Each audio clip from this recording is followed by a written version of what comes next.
Julia had honour, virtue, truth, and love for Don Alfonso, and she inly swore by all the vows below to powers above she never would disgrace the ring she wore, nor leave a wish which wisdom might reprove. And while she pondered this, besides much more, one hand on Juan's carelessly was thrown, quite by mistake. She thought it was her own.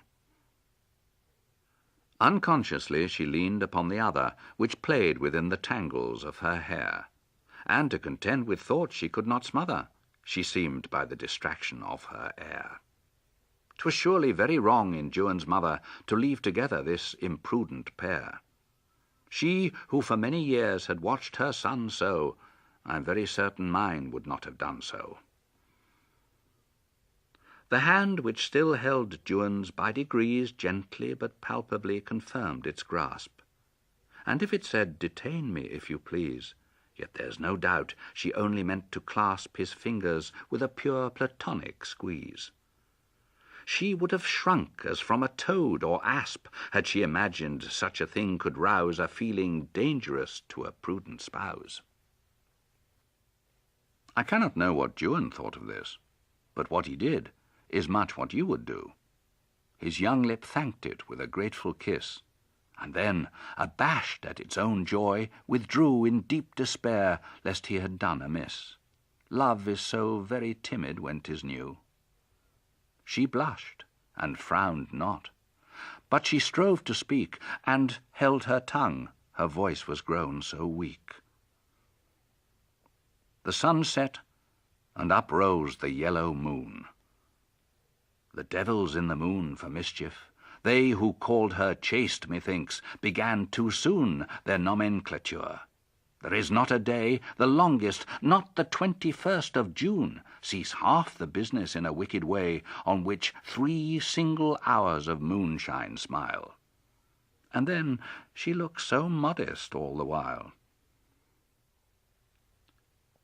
There is a dangerous silence in that hour, a stillness which leaves room for the full soul to open all itself, without the power of calling wholly back its self-control.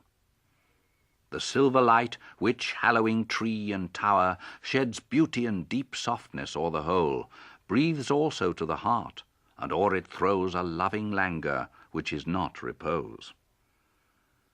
And Julia sat with Juan, half embraced, and half retiring from the glowing arm, which trembled like the bosom where 'twas placed.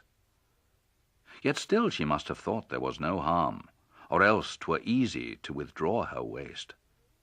But then the situation had its charm, and then, God knows what next. I can't go on.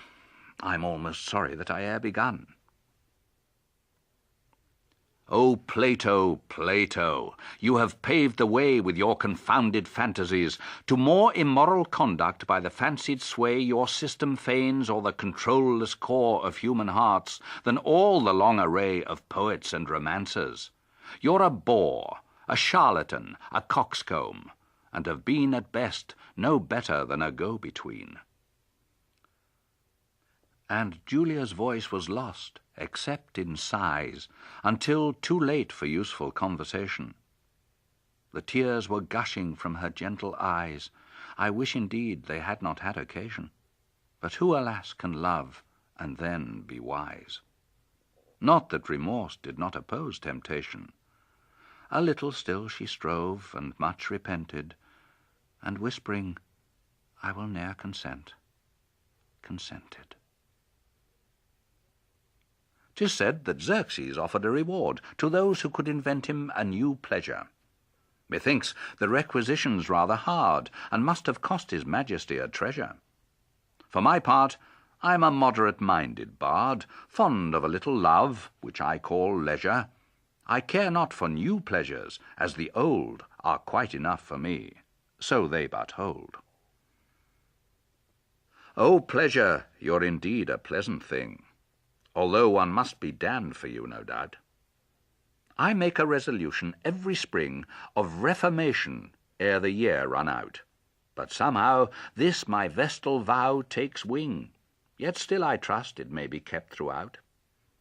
I'm very sorry, very much ashamed, and mean next winter to be quite reclaimed.